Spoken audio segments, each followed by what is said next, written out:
Hello everyone, it's your favorite realtor, Erika Hernandez with RE/MAX Top Realty. Happy Monday to you guys. I hope you have a very productive week. This week, I want to talk to you guys about buying acreage. If you'd like to learn more, please stay tuned. Don't forget to follow me on all my social media at Erika Houston Realtor, Snapchat, Facebook, Instagram, LinkedIn, Twitter, and TikTok. And go to my website at www.erikahoustonrealtor.com. All right, guys, so over the past couple of years, I have seen a shift in buyers. They are wanting more lot space, bigger yards, more privacy, and a lot of people are deciding to go and look for acreage. In some cases, half an acre, 1 acre, 2 acres, up to 5 acres. I don't think I've sold any properties with more than 5 acres, but people are wanting that privacy, that space, and I'm all here for it. So on today's video, we're going to be talking all things purchasing acreage.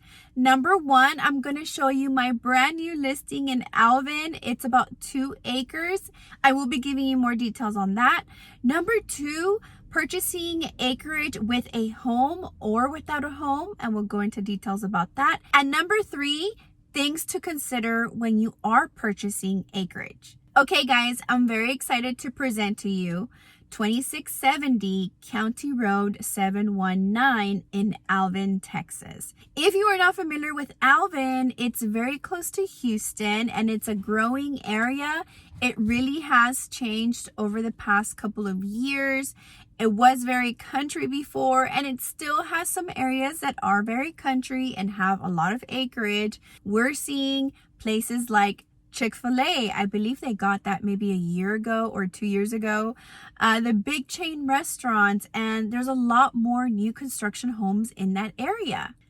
Alvin is close enough, but also far enough to where buyers really enjoy purchasing their home in this area.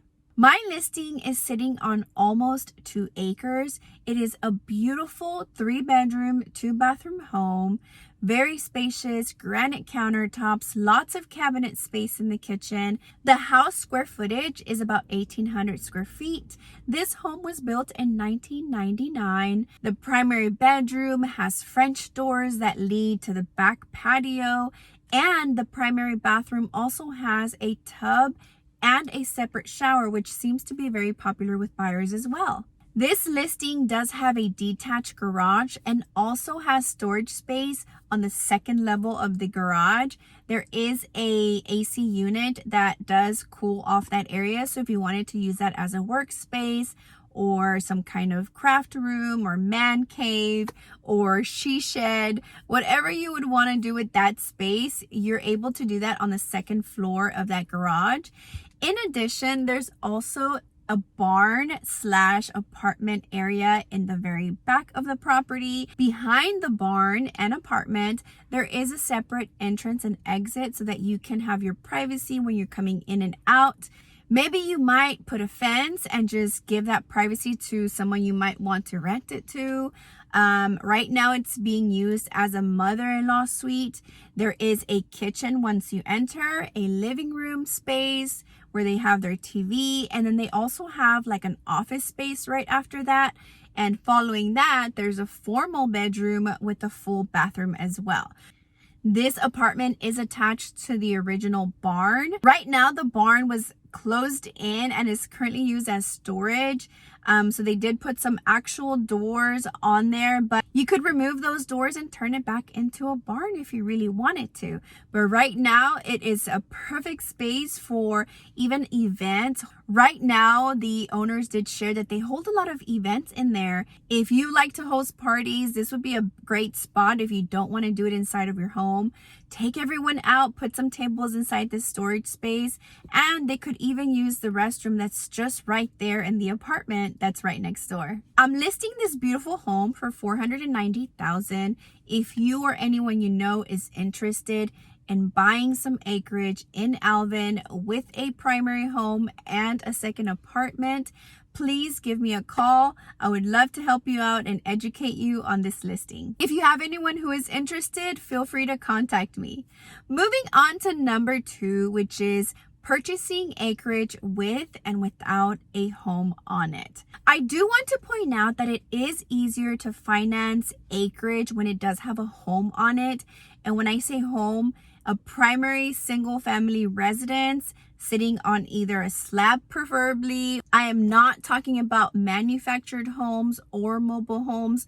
Financing acreage with a mobile or manufactured home is actually pretty hard. There are a lot of restrictions. They have a lot of rules that they have to follow. For example, whoever helps you finance that acreage with the mobile home is going to ask if the mobile home has been moved before, because if it has, it can be a problem. Sometimes they even ask, is it permanently attached? Does someone actually take the time to permanently attach that to the property, or is it easily accessible where you can just pop on the wheels and get that out of the property? I don't want to discourage you from this, but it is a very difficult process and it does require bigger down payments. Going back to buying acreage with a single family home on it that is not on wheels or manufactured, those are easier and you may qualify for the minimum 3% down payment if you're a first-time buyer, or even 5% down payment.